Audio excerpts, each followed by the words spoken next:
On oublie aussi qu'il y a eu la lettre de Willie Lynch. La lettre de Willie Lynch, moi je pense pour moi que c'est le premier cas de MK Ultra, de brainwash au niveau fort là. Dans la lettre de Willie Lynch, il se focus sur la femme noire. Il dit, laissez l'homme noir, mais focuser sur la femme noire. C'est elle la clé. C'est elle la clé de tout. Donc, focuser sur elle. Faites qu'elle se déteste. Créer des dissensions entre les personnes claires et les personnes non claires. Donc, quand on voyait, par exemple, des gens, parce que comme je dis, l'Afrique, on avait toutes les couleurs. Il y avait des femmes, il y a même des femmes encore aujourd'hui au Cameroun. Il y a des femmes dans certaines tribus au Cameroun, par exemple, qui ont des yeux verts. Elles sont très, très, très, très claires. Donc, c'est très rare, mais ce sont des femmes africaines. Il n'y a pas, enfin, peut-être qu'il y a eu des mélanges avec les, je sais pas, mais c'est des femmes qui sont nées de parents noirs. Donc, ça existe. Donc, ils ont commencé à dire, non, faites des différences. C'est qu'il y a des traits un peu occidentalisés, donnez-lui les privilèges. Donc, ça va faire quoi? Que la femme, quand elle va avoir l'enfant avec l'esclave, elle va avoir l'appréhension de dire, mon enfant, j'ai peur qu'il lui arrive quelque chose. Alors qu'avec l'enfant blanc, elle va se dire, oh, il a un meilleur avenir.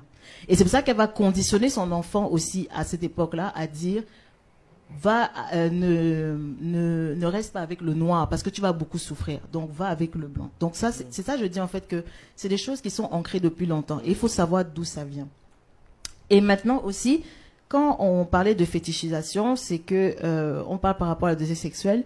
Je vais prendre un exemple très, très simple. Il y a eu Caster Semenya, je ne sais pas si vous savez c'est qui.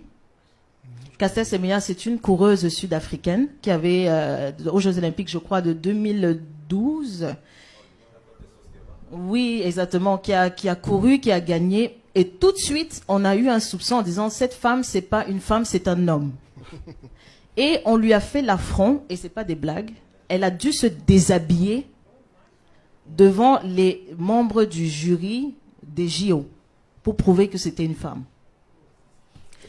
Donc, je ne pense pas que c'était une femme blanche, on aurait fait la même chose. Déjà, on aurait dit, je ne me déshabille pas devant les hommes, je me déshabille devant les femmes. Elle s'est déshabillée devant les hommes pour prouver qu'elle était une femme. Et après de ça, là encore récemment, on lui a dit, elle a dû faire des tests, et on a établi qu'elle avait un excès d'androgénéité, parce qu'elle produisait excessivement de la testostérone par rapport aux femmes noires normales. Moi, on vit dans une société. Moi, on est en train de faire la promotion des femmes trans qui courent, on dit c'est valorisé, quand c'est des blanches. Enfin, des hommes blancs qui se transforment. Mais cette femme, elle est née comme ça. Elle n'a pas choisi. Elle n'a pas fait d'examen. Elle n'a pas pris quelque chose pour devenir. Elle est née comme ça. Et on lui impose de prendre de l'oestrogène si elle veut courir avec les femmes. Pourtant, on accepte que des hommes blancs qui deviennent des femmes courent avec des femmes. Là, il faut vous poser des questions. Il faut vous poser des questions. Pourquoi? Et c'est ça, en fait, que je dis que la femme noire, dans la façon dont on est perçu, et ce n'est pas innocent. Et ça continue encore aujourd'hui. Regardez même, je vais faire un autre exemple. Whitney Houston, quand elle a commencé sa carrière et tout, elle est venue en France chanter pour la première fois. Je crois que c'était en 85, je pense, en France. Et il y avait un chanteur français qui s'appelait Gainsbourg. C'était quelqu'un qui fumait beaucoup. Voilà, on le connaissait, il était assez cru. Et la première chose qu'il fait quand il la voit, il dit « I want to fuck you on live ». « I want to fuck you on live ». Dans une émission de télé. Donc, elle a eu comme un réflexe. Elle arrive, genre, mais elle a fait « waouh ». Genre, elle ne s'attendait pas à ça. Elle ne s'attendait pas à ça. Mais il a dit, il a objectivé en live. Et ça a fait rire les gens. Donc, maintenant, quand on a cette obsession, quand je t'ai entendu, excuse-moi, c'est pas pour te pointer directement, tu disais que oui, c'est toutes les femmes qui sont objectivées. Non. La femme noire, c'est particulier. Je sais qu'il y a des autres femmes qui sont mises par terre, ça ne doit pas être notre combat parce que nous avons des problèmes, nous, qu'on doit régler d'abord.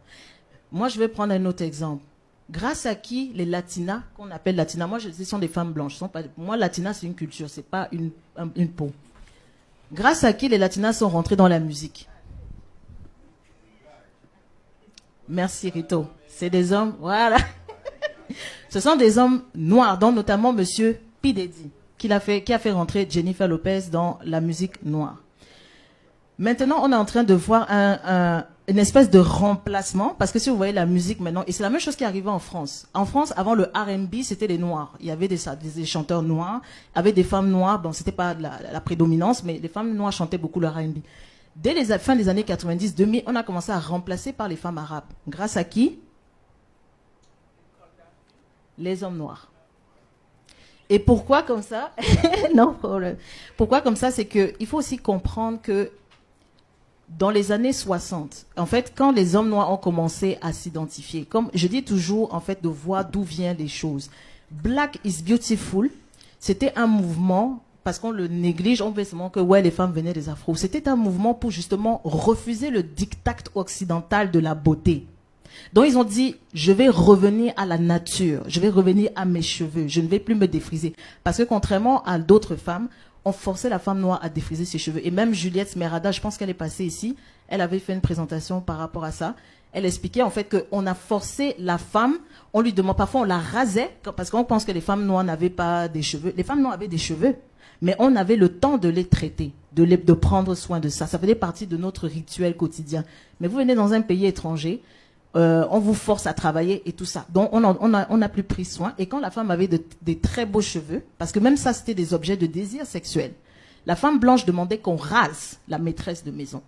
Parce qu'il faut aussi comprendre que dans l'esclavage, on fait croire que c'est seulement l'homme blanc. Non, la femme blanche était complice par association. Et ce n'est pas une condamnation, c'est un fait. Et je ne le mets pas pour dire que les femmes blanches sont comme ça, comme ci et tout.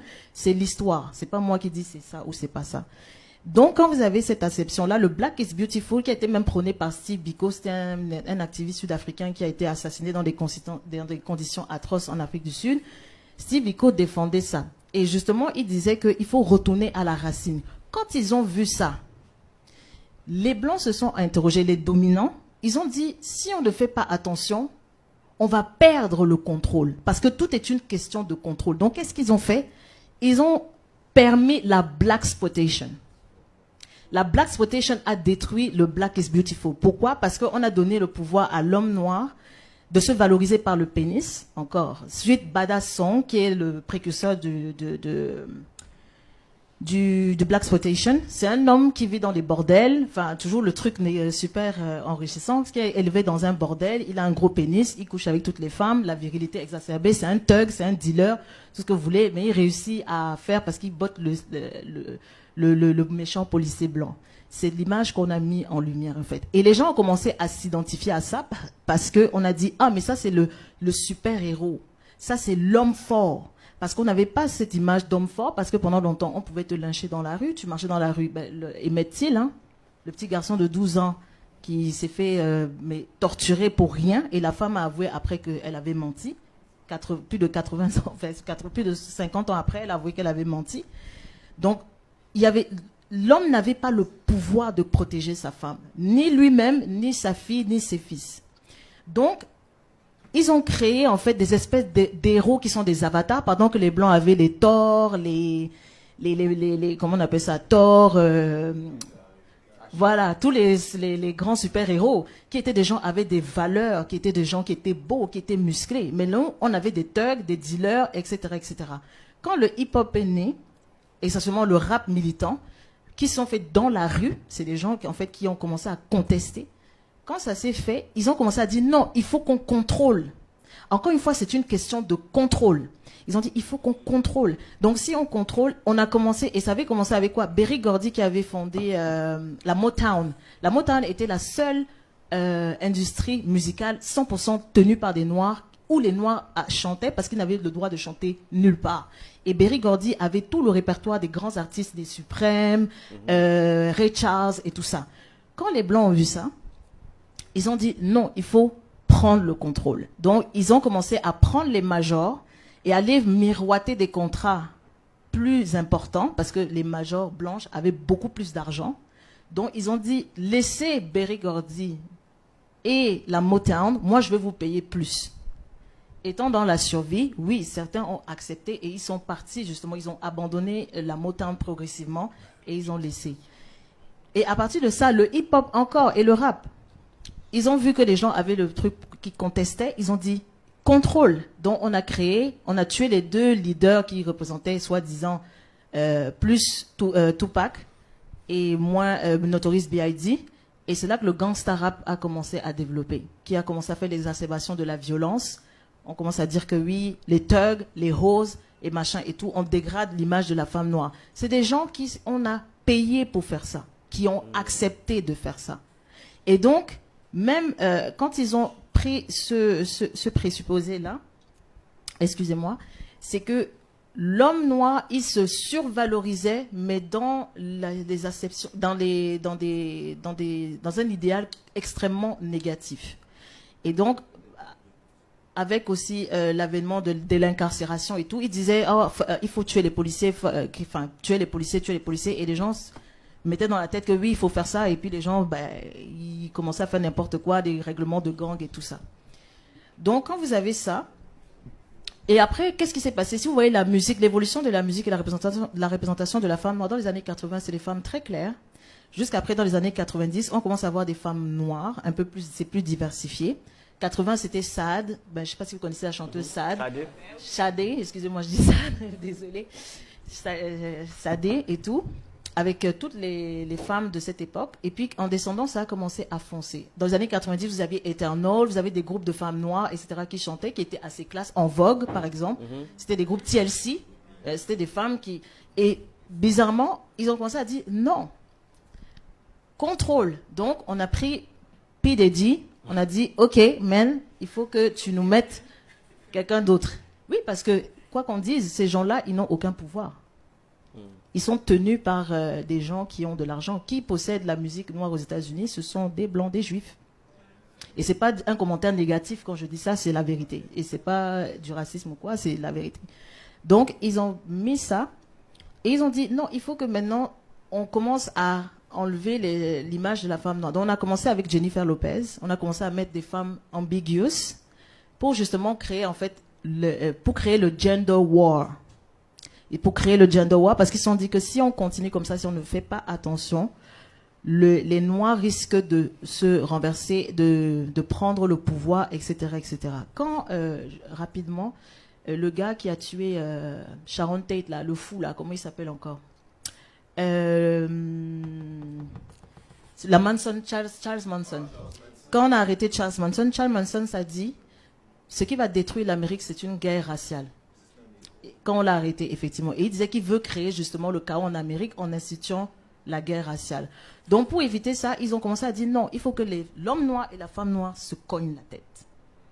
Il faut qu'ils se cognent la tête. Et donc, on a commencé à mettre en avant des filles claires ou des filles métisses. Et la femme noire était toujours vue comme une personne qui est négativement perçue. Regardez les talk shows. The View, par exemple. Whoopi Goldberg n'est pas l'épitome de la beauté occidentale. D'après les critères occidentaux. Elle n'est pas belle d'après les critères occidentaux. Vous regardez The Talk. C'est... comment ça s'appelle The Talk, c'est une autre émission aussi de talk show où il y a une femme noire qui est obèse, il faut dire la vérité, elle est obèse. Lonnie Lover, elle est obèse, dark skin. Toutes les autres femmes sont des femmes qui correspondent aux critères de beauté occidentale. Vous prenez aussi l'autre show où il y a Tia et Tamera. C'est celui-là? Oui, celui-là, mais il y a un autre aussi, c'est l'autre avec la femme de Ozzy Osbourne, j'ai oublié le nom. Oui, oui, honnêtement. Oui, Cheryl Underwood aussi, qui est une femme. Donc, en fait, c'est pour justement vous dire, parce qu'on veut fit le narratif, parce qu'on a dit, il faut que la femme noire soit représentée de 3 façons. La loud ghetto mouth, Cardi B. La... Sorry. La strong black woman, celle qui est qui ne veut pas se soumettre, qu'on a mis à tort comme étant la femme qui ne veut pas se soumettre, mais c'est la femme qui subit tellement de pression que, à un moment donné, si on ne se met pas en colère, je ne sais pas, on est morte. Hein? Quand on voit l'histoire, tout ce que les femmes noires ont traversé, on est morte. C'est ça qu'on dit qu'on est angry, we are angry, etc. Et c'est vrai que beaucoup de femmes, même Lana Lone, elle disait que souvent, elle se retient de dire certains commentaires parce qu'elle a peur d'être associée à la angry black woman. Donc, en tant que femme noire, on s'auto-restreint. Même quand on se fait insulter, on a peur de réagir parce qu'on va dire, on va encore dire qu'on est ghetto mouth. Regardez même la façon dont les hommes sans scrupule, tabassent les femmes noires et on enregistre, on met sur YouTube. Je ne les vois pas faire ça avec les femmes blanches, je ne les vois pas faire ça avec les femmes indiennes, je ne les vois pas faire ça avec les trucs. Et je vais même dire que nous sommes même quand même garants parce qu'au niveau de la chirurgie esthétique, regardez, et ce n'est pas pour pointer ou être négatif, qui est-ce qui fait le plus de chirurgie esthétique dans le monde, d'après vous? Et les Asiatiques. Pourquoi? Parce que on a mis le blanc, parce que comme il a dominé, exactement, il a mis sa femme comme l'épitome de la beauté ultime. Mais je parlais encore du canon. Vous allez voir que les blancs ont toujours deux formes de femmes. La femme inaccessible, le canon, qui était dans les années 50-60, c'était Grace Kelly. Et dans les années Grace Kelly contre Marilyn Monroe, qui était le sexe symbole. Donc tous les gens qui fantasmaient sur Marilyn Monroe comme étant la femme accessible, la blonde accessible. Par contre, vous voyez, après, dans les années 2000, c'est Taylor Swift qui incarne la beauté, la femme parfaite, contrairement à Miley Cyrus qui est la trash. Mais nous, les Noirs, nous n'avons pas ces figures-là. Nous n'avons pas de canon à nous. Et c'est ça que je dis en fait que quand on dit non, il faut qu'on overcome. Moi, je vous dis toujours que, et c'est là que moi je vais faire un parallèle. Je vais dire les femmes noires, nous avons quelque part failli. Parce que nous sommes garants de l'éducation des enfants. Et je pense qu'il faut que nous, on mette l'accent sur les garçons noirs. Parce que des discours comme... Et c'est ça qui fait que les femmes noires commencent à être agressives et s'énerver contre les hommes noirs. Quand il y a un homme qui vient, Monsieur Nick Cannon, hein, qui vient nous dire que oui, pour le summum de la réussite pour un homme noir, c'est d'épouser une femme blanche. Yeah. Vous pouvez le voir sur YouTube. C'est là, il n'a pas longtemps. Hein, c'était au début de... Peut-être en avril. Je pense qu'il faisait l'avocat du diable. Non, il ne faisait pas l'avocat du diable. Non. Non, non, parce que tu ne dis pas ce genre de choses. Tu ne dis pas ce genre de choses dans un média. Même si c'est un constat. Même si c'est un constat. Même si c'est un constat. C'est un constat. Et si c'est son constat à lui, si par exemple, juste pour aller là, mais à la fin de la journée, tous les hommes noirs qui ont réussi, et c'est souvent, on l'entend très souvent au sein des femmes, au sein des femmes, non, ils le disent tout le temps, ils choisissent toujours. Mais n'oublie pas que, encore une fois, dans le système, quand on parle de réussite, vous avez des gens, quand tu dis que oui, beaucoup disent ça, vous n'allez jamais voir... Je vais prendre un exemple très simple. Vous connaissez... Est-ce que quelqu'un connaît Elizabeth Hurley? Elizabeth Hurley, dans les années 90, c'était une femme, voilà, le sex symbole et tout. Austin Power, voilà, exactement. Avec Hugh Jackman. Oui, avec Hugh... mais lui, quand il a trompé avec une prostituée noire, elle est partie. On l'a chopé avec une prostituée noire et lui, elle est partie. Mais elle a épousé un homme indien, un milliardaire. Est-ce que vous entendez encore parler d'elle? Why? Because elle a embrassé la culture indienne, où quand tu es marié, tu t'effaces. Quand j'entends, monsieur, excuse-moi, je dis pas, je te pointe pas pour dire négativement, les gens qui disent que oui, ils veulent que l'homme noir qui réussit, c'est la femme blanche, c'est son constat. Quel genre de femme blanche il épouse, s'il vous plaît? Les femmes blanches que même vous donnez à un homme blanc puissant, il n'allait jamais prendre. Quand je prends les Kardashians, c'est leur mère qui leur dit allez avec les noirs parce qu'elle s'est fait connaître par une sextape. Pour un blanc, c'est humiliant. Je peux dire que... Alors, oui, je sais pas, parce que moi, je parle de mon observation à moi, mais quand je regarde les femmes que toutes les joueurs de basket ont pris, toutes les joueurs de football ont pris, même ceux qui sont les plus gros advocates pour les black people issues, ils sortent toutes avec des... Alors, je sais pas. Moi, ça c'est mon constat à moi, puis moi, attention. Ça c'est mon observation. Attention. Je vais t'expliquer et c'est même beaucoup plus grave parce que ces enfants-là sont conditionnés et brainwashed. Il y a un livre de monsieur, je crois que c'est Tom Burrell, qui a écrit un livre justement sur brainwash, où il parle en fait du conditionnement de l'homme noir, où on les prend extrêmement jeunes. Les managers leur disent, écoute, c'est mieux pour ton marketing image d'être avec une femme blanche. So we will have baby mamas all around the world who's black. Mais il va aller épouser la femme blanche parce que c'est bien pour ton image. tu sais, tu vas vendre beaucoup plus. Et ça, c'est ce discours-là, excuse-moi, quand tu disais même par rapport au capitalisme, ouais, c'est qu'on doit vendre. Je suis désolée, non. Parce que en résultat des courses, qui est perdant? Est-ce que ce sont les autres? Je vais prendre un exemple. Qui a connu le scandale Shea Butter? Shea Butter? Yeah. Shea Butter, c'était une entreprise où c'était un des premiers, c'était tenu par un noir, marié à une femme noire, qui a commercialisé le beurre de karité pour les cheveux. C'était une marque qui était extrêmement populaire dans les années 80 et c'était pour les noirs, c'est comme la réussite, le black success guy. Et ils vendaient vraiment ils voulaient que les femmes noires utilisent leurs cheveux. Qu'est-ce qui s'est passé? Il a vendu son entreprise, enfin il a vendu le capital à une compagnie dont M. Mitt Romney était anciennement propriétaire. Ils ont pris, il avait gardé 51%, mais 49%, c'était les étrangers qu'il avait. Qu'est-ce qui s'est passé? Ils ont fait une pub. Toutes les femmes étaient blanches. Et puis les femmes m'ont dit, mais depuis quand les blanches mettent le shea butter sur les cheveux? Parce que c'est pas fait pour leurs cheveux. Oui, on peut mettre dans les produits, mais est-ce que les femmes blanches mettent le shea butter? Et ça était tellement désastreux parce que les femmes m'ont dit, je n'achète plus, qu'il est venu chez Oprah, chez Charlemagne d'Adumb, on dit Charlemagne d'Adumb, mais Charlemagne d'Adumb. Il est parti dans toutes les émissions des Noirs pour se défendre et dire non, j'ai été le premier à valoriser la beauté noire, je voulais que la femme noire, parce qu'il perdait de l'argent. Donc, quand on parle capitalisme, il faut aussi savoir et comprendre en fait dans quoi on vit. Je ne comprends pas pourquoi, et je trouve que l'homme noir quelque part, et quand je dis l'homme noir, je ne veux pas dire tous les hommes noirs, mais l'homme noir en tant qu'image, quand il vend son produit, regardez celui qui a fait The Boondocks. Il s'est fait kick out de sa compagnie. Oui, The Boondocks. Aaron McGruber. Mais il faut un oui. reboot. Il faut un reboot avec lui. Oui, ils font un reboot parce que, mais pourquoi il a vendu en pensant et on l'a dénaturé, on a dénaturé son œuvre. C'est pour ça que je dis en fait qu'il y a des Noirs qui refusent justement de vendre parce qu'ils savent ce qu'on va faire avec leurs choses. Et ça, je dis quand j'entends les Noirs dire capitalisme, oh c'est le marché. En Afrique, il y a des artistes, et je pense que tu le disais il n'y a pas longtemps, qui commencent à mettre des femmes blanches dans des clips africains. Moi j'ai dit, mais on va où là? Non mais sérieusement, on va où là? Non, mais le pire, c'est les jazz haïtiens.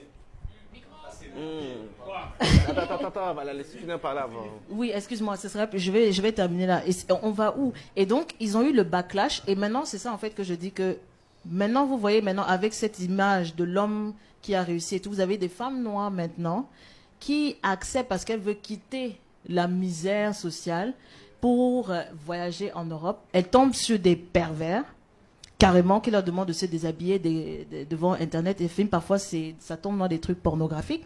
Et quand elles arrivent en Europe, ben, le gars, il prend le passeport, il dit, ben, tu vas faire ce que je te dis, sinon, on te renvoie dans ton pays. Donc, c'est des choses extrêmement graves. Et jusqu'à ce que, parfois, ça implique même la bestialité. Donc, c'est pour vous dire, en fait, que la femme noire, en fait, dans son acception, et quand même chez les prostituées, prostituées noires, on va toujours proposer les pires pratiques sexuelles.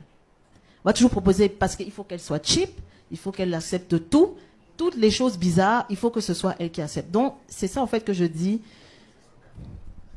Le problème, c'est que les nouvelles générations, encore une fois, les complexes naissent petits. Si vous avez des enfants, et ça, c'est tous les enfants, parce qu'on pense toujours que c'est l'enfant noir qui est le seul, on commence petit. Donc, quand il y a l'enfant noir, vous êtes là, vous regardez Love and Hip Hop, tout ce qu'il fait, c'est regarder les femmes qui s'insultent à longueur de journée. Moi-même, ça ne me ferait pas envie, hein. Je vois les femmes noires qui se battent tout le temps, qui s'arrachent les cheveux, qui crient, qui s'insultent, gros mots. Moi-même, ça ne me ferait pas envie. Donc, c'est aussi dire quelle sorte d'image on met devant nos enfants. Quelle représentation on met devant nos enfants. Quel est le modèle d'image. Et moi, je trouve que les Noirs, nous minimisons trop l'impact et la dimension des images, que ce soit le cinéma, les dessins animés. Comme par hasard, dans certains dessins animés, maintenant, vous voyez l'homme noir est gay. C'est pas une accusation ou pas. L'homme noir est gay. Oui, il est avec une blanche, exactement. Donc, mais à un moment donné, même le dernier, Facebook a commencé à faire son reality show. Il y a un homme noir qui est gay. Comme si c'est que le gay était, the gay is the new black. You know what I mean? Et je sais qu'il y a la communauté gay. C'est pas les pointer ou dire que c'est bien ou pas bien. Je dis juste que c'est fait exprès. C'est fait exprès pour dégrader encore plus l'image de l'homme noir et la femme. Parce que les deux, c'est les deux. On fait croire à l'homme noir que oui, on t'accepte, tu peux sortir avec les femmes. Mais quand ils vont décider qu'à partir de maintenant, là, si tu touches à ma femme, je te crame, vous allez confirmer. Et ça, je dis toujours que faites attention à l'image.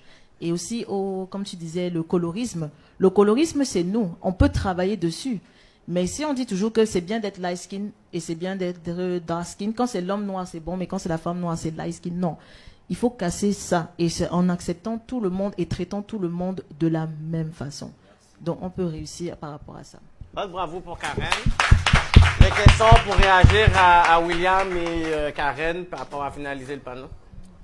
Je veux seulement dire que je crois que je suis pas d'accord pour le fait qu'on dise que il faut attendre un statut économique pour changer les choses. Ça c'est pas William. Ouais, c'est pas William, parce que on a un gros pouvoir d'influence aujourd'hui, puis on n'a pas les mêmes barrières qu'on avait dans l'industrie avec l'internet et tout ça.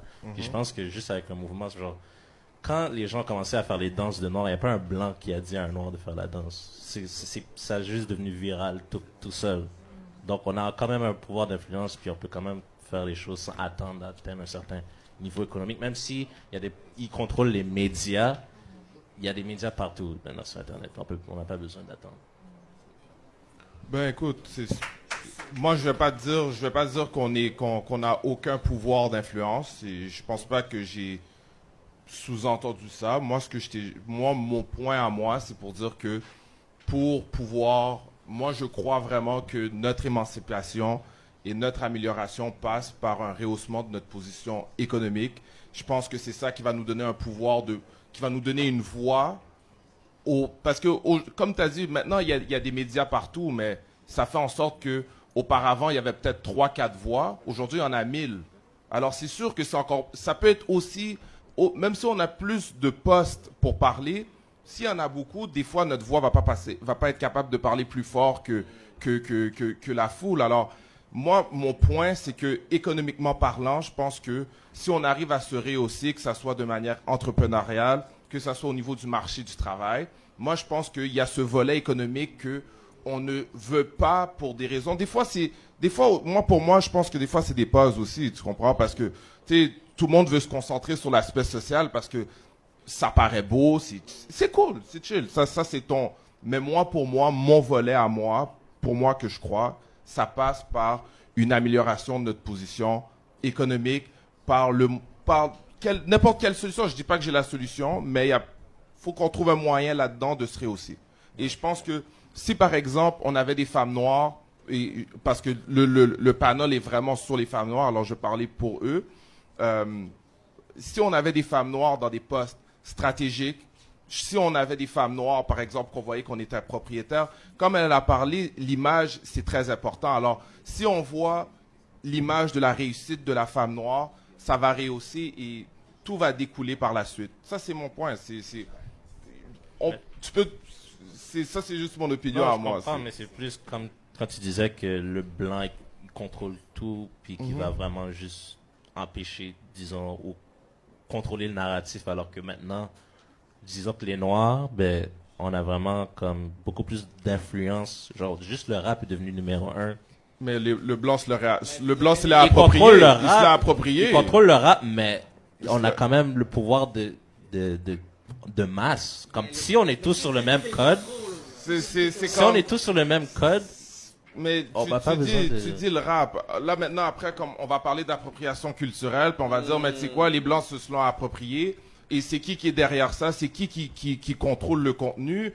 Tu sais, il y a beaucoup de discours. Tous les messages du rap qui sont contrôlés par les blancs. Lequel qui est là tous les jours, que tu écoutes à la radio? Kendrick, il y a plein de messages. Tu sais, il est où? Bien, mais de toute façon, on va avoir un panneau, sur le hip-hop dans 3 semaines environ. Un exemple parfait. Pride Month. Combien de compagnies ont changé leur logo en échangeant la couleur rainbow? Toutes. Instagram, WhatsApp, je sais pas, même Facebook ont toutes changé. Toutes leurs logos en affaire rainbow. Pour Black History Month, qui a changé quoi? Exactement. I rest my case. Ok, mais... non, vas-y. Excuse-moi. En fait, Ok, ah bon, il a pas fini. Juste pour dire, je suis d'accord avec toi, là. On n'a pas de poids économique du tout, là. Puis ça, c'est une affaire très facteur. Non, je suis totalement d'accord avec toi.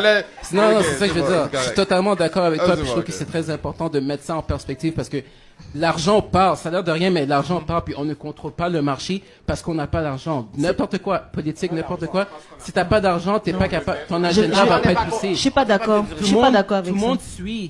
Tout le monde suit la tendance. Les gens font du trap en ce moment parce que c'est ça qui est tendance, c'est ça qui fait de l'argent. Non. C'est ça les trucs. Il faut qu'on soit aware de ça aussi. Là. Mais je vais te dire, excuse-moi, pour rebondir sur ce que tu viens de dire, quand on dit que les Noirs n'ont pas l'argent, c'est complètement faux. Les Noirs ont dépensé 9 milliards aux États-Unis je crois que c'était en 2018.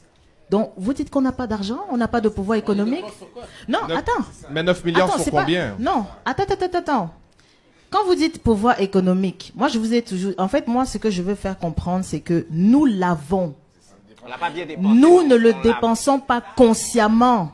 Je ne veux pas des entrepreneurs qui vont être brainwash, qui vont faire parce qu'il y a des capitalistes. On a des dirigeants, par exemple, en Afrique, qui vendent l'Afrique gratuit. C'est des capitalistes. Hein. Lui, il est dans sa logique économique. Lui, il fait son argent. Il dit, bon, il donne les mines. Il n'étudie pas ce qu'il y a dedans. Il dit, va ramasser.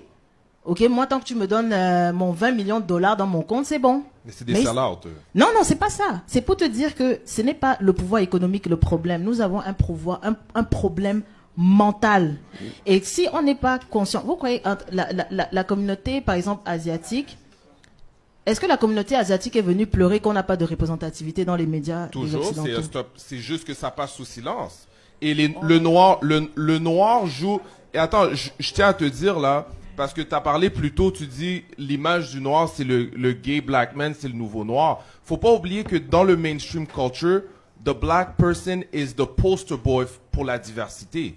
Alors à ce moment-là, dans n'importe quel show, on met un noir parce que c'est lui qui représente entre guillemets la diversité. Et les autres groupes, eux aussi, ils ont cette problématique-là. Les Asiatiques s'en plaignent. Non, je suis désolée, ce n'est pas vrai.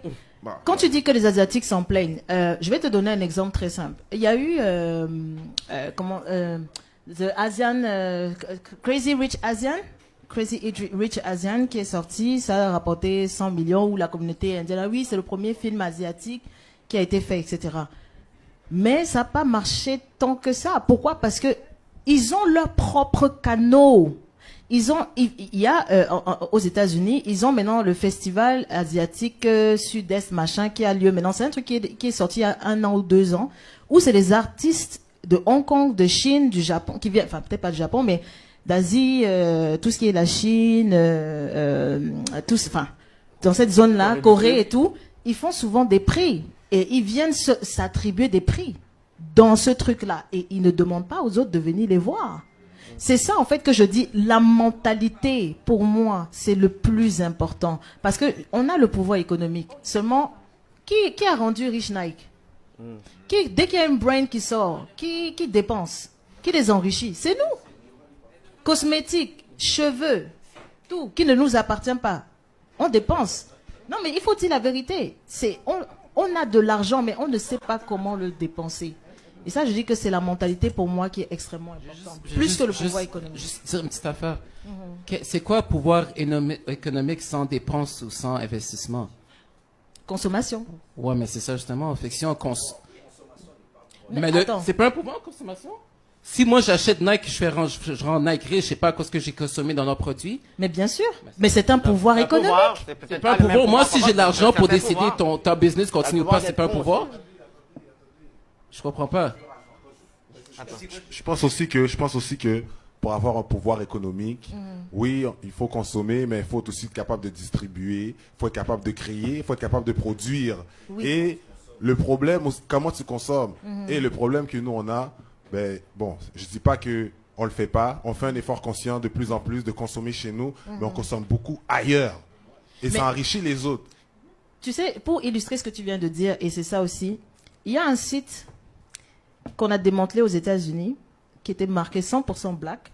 C'était les Chinois qui avaient ça. C'est des informaticiens Noirs qui ont découvert qu'en fait tout venait de Chine. Ils sont conscients de ça, qu'on est en train de se remettre en question, qu'on est en train de revaloriser. Oui. Et c'est pour ça que Parce qu'ils l'ont déjà fait eux aussi ils récemment. l'ont déjà fait. Mais regardez même, pourquoi maintenant vous voyez des couples maintenant noirs dans les cinémas? Si Beale Street pouvait parler, il y en a maintenant d'autres qui vont venir, on met en scène des couples noirs. Parce que les noirs commencent à rejeter ça. Parce qu'ils voient qu'on refuse de consommer ça. Et qu'on commence à dire que faisons des choses pour nous. Et c'est pour ça que je vous dis encore une fois, c'est le contrôle. C'est le contrôle. Parce que c'est comme quand on dit à un noir, le noir il va dire, oh, mais tu me maltraites. Je viens chez toi, j'achète pas. Il va dire, ok, je vais faire des stages, comme ça quand tu vas venir, on va te servir comme un roi. C'est fini. C'est le contrôle. Et c'est ça, en fait, quand je dis que le pouvoir économique, on a le pouvoir économique. Le fait d'être consommateur, c'est un pouvoir C'est une économique. forme de pouvoir. C'est une forme de Non, pouvoir. c'est pas une forme. mais- C'est un pouvoir économique. Mais on refuse de comprendre, en fait, que on peut mobiliser les gens avec ça. Si les Noirs, et on avait parlé de ça, C'est vrai, c'est quand Nike insulte, si on était conscient, vraiment, les Noirs disent, à partir de maintenant, j'achète plus Nike. Nike va faire, s'il faut employer 100 Noirs, ils vont employer 100 Noirs à la seconde. Mais Nike, Pour qu'on vende. Nike, par contre, Nike joue la game aussi. Donc, tu vois, avec Colin Kaepernick, Nike joue la game. Oui, c'est Donc ça. là, maintenant, tous les Noirs ont commencé à aller acheter Nike C'est parce pour que ça que Nike je te faisait dis- des chaussures brûlées pour les Blancs qui brûlaient leurs chaussures. Oui, c'est pour ça que je te dis, c'est une affaire de contrôle.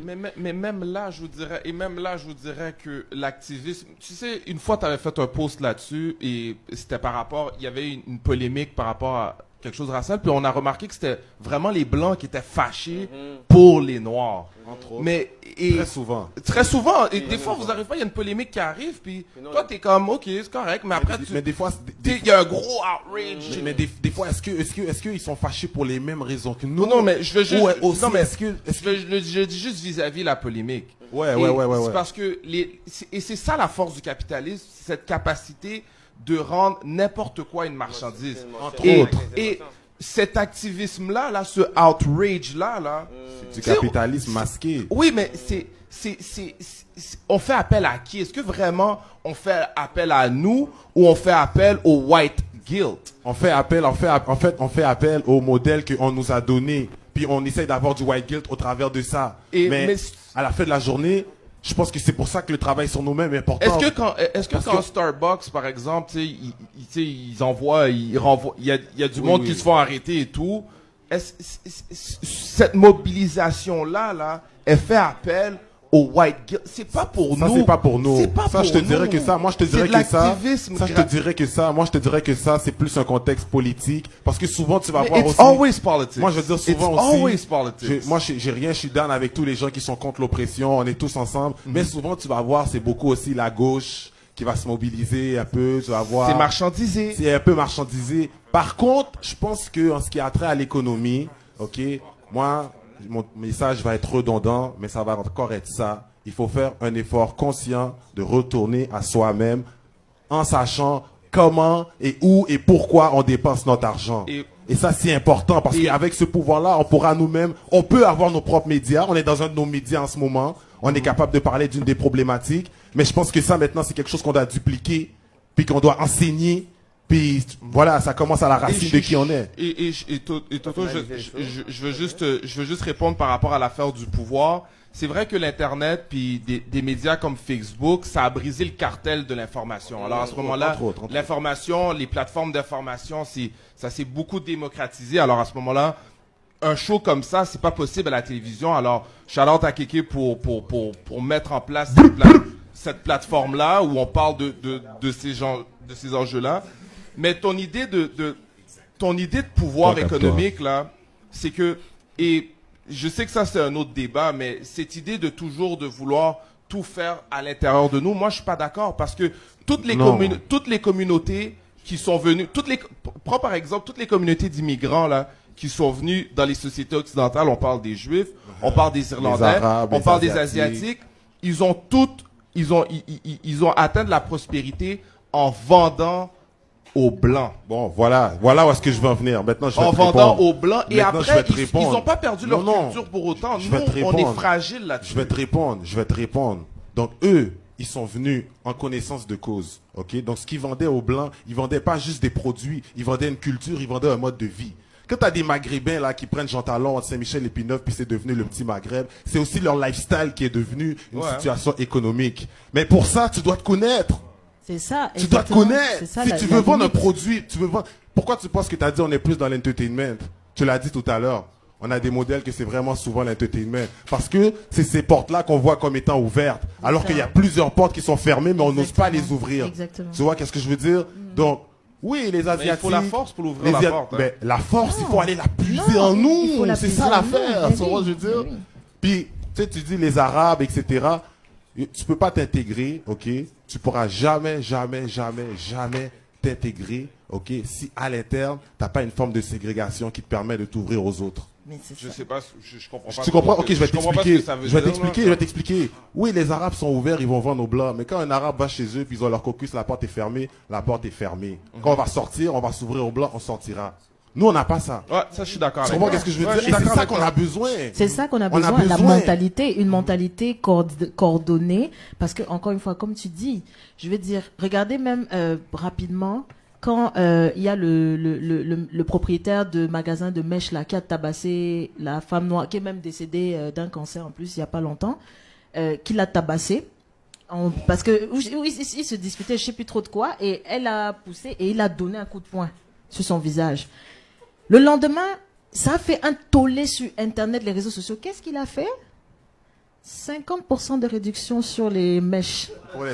Voilà, c'est ça. Donc, qu'est-ce là- qui s'est passé? Toutes les femmes noires là sont venues. Pourtant, on disait boycott. Voilà. Donc, Si, c'est Voilà. ça que je dis, Voilà. la conscience. Voilà. Si vous n'êtes pas conscient, encore une fois, et ça, j'ai un problème, et ça, je pense pour moi que l'universalisme, c'est le plus gros danger, un des dangers de l'homme noir.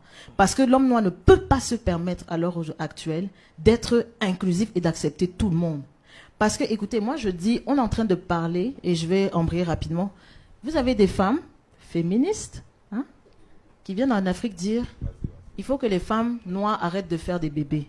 De quel droit? De quel droit? Pourquoi en Asie, ils sont 2 milliards, peut-être plus, 3 milliards, l'Asie seule, Chine et Inde. Pourquoi ils vont pas en Inde dire aux femmes indiennes, arrêtez de faire des bébés, vous en faites trop? Pourquoi ils vont pas en Chine dire, arrêtez de faire des bébés, vous en faites trop? Ben, ils ont une politique là-dessus, là, déjà. Non, attends. Mélange pas tout, là. Il y a une politique, c'est vrai, qu'ils ont fait d'eux-mêmes. Encore une fois, c'est eux. On n'est pas venu leur dire, Ils ont fait une politique. arrête de faire des bébés. Mais c'est ils sont plus forts, ils sont Non, forts. Ils non, sont forts non. aussi sur le plan en tout cas, Écoute, mais moi, vais pas aller là-dedans. tu sais, ils ont été colonisés comme nous, hein. Ils ont été colonisés comme nous. Comme les Arabes. Bon, les Arabes ont fait l'esclavage chez nous, ils ont aussi été colonisés comme nous. Mais la différence, c'est ça. C'est-à-dire que, et c'est ça que je dis que c'est un travail de plus de 1400 ans. On nous a déstructurés à tous les niveaux. Quand vous êtes une femme, on vous arrache votre bébé, on le vend je sais pas où. Qu'on vous force à avoir des relations sexuelles avec votre père, votre frère, votre oncle, pour créer comme les chevaux. On vous inbreed, comme on dit, c'est ça le terme, inbreed, comme les chevaux. Quand on vous voyez, vous faites lyncher, ou on collecte vos parties sexuelles. Le père de la gynécologie, qu'est-ce qu'il a fait? Il a utilisé le corps des femmes noires à vif. Hein. Il ouvrait les femmes noires sans anesthésie pour voir comment ça fonctionnait. On a découvert ça il n'y a pas longtemps. C'est un truc qui a été caché. Donc c'est pour ça que je dis en fait qu'on ne peut pas pour l'instant se permettre. Parce qu'il y a des gens qui viennent maintenant dire il faut stériliser les femmes noires. Alors moi ça me pose un problème. Je dis toujours que mais pourquoi est-ce que nous c'est toujours à nous? Nous enfin d'après les statistiques des Occidentaux, on est 1 milliard. Pourquoi 1 milliard fait peur comme ça? Pourquoi 1 milliard d'Africains fait autant peur? Où des gens viennent vous dire, Bill Gates, le prince William, qui vient vous dire, donc même nos ventres, on veut les contrôler. Même, et si les hommes noirs ne comprennent pas ça, ils commencent à dire, oui, non, mais vous savez, moi, je dois, il faut s'ouvrir, il faut ceci. C'est ce qui fait que, après, la femme noire, elle devient le seul et le unique moyen de se défendre. C'est-à-dire que, et je veux dire que ces hommes noirs-là qui pensent en humiliant la femme noire tous les jours, qui sont bien vus, croyez-moi que vous êtes extrêmement méprisés. Quelqu'un comme Tommy Sotomayor, je sais pas quoi, c'est des gens, moi je pense que c'est un agent. On le paye pour venir faire ces conneries-là. Tommy, c'est un homme qui passe son temps à dire les femmes noires, is shit, everything. Je pense que c'est des gens qui sont payés justement pour nous distraire. Et donc, oui, et c'est pour ça que je vous dis que pourquoi maintenant ils mettent les séries. Vous savez, c'est toujours quelque chose de timing. Ils se rendent compte qu'on commence à rejeter ça. Qu'est-ce qui se passe aux États-Unis? Les Noirs commencent à dire, je ne veux plus voter démocrate. Stop this bullshit. Vous n'avez rien fait pour nous en 60 ans, on veut quitter. Ils paniquent. Ils paniquent parce qu'ils disent, on n'a plus de moyens de contrôle. On n'a plus de moyens de contrôle. Les Noirs font, je vais revenir mes cheveux naturels. Maintenant, il y a un mouvement qui s'appelle Wave is better. Wave matter also. C'est les femmes blanches qui disent wave, les cheveux bouclés aussi. Comme si on a déjà interdit à une femme blanche d'avoir des cheveux bouclés. Les femmes noires se sont fait kick out de l'armée parce qu'elles avaient des dreads. Les femmes noires se sont fait chasser des universités parce qu'elles avaient des cheveux naturels. Donc il faut qu'à un moment donné, on arrête. Quand on me dit, oui, la femme noire aussi, la femme blanche aussi est oppressée, c'est pas le même combat. Si elle a un combat, qu'elle s'occupe avec son frère. C'est tout.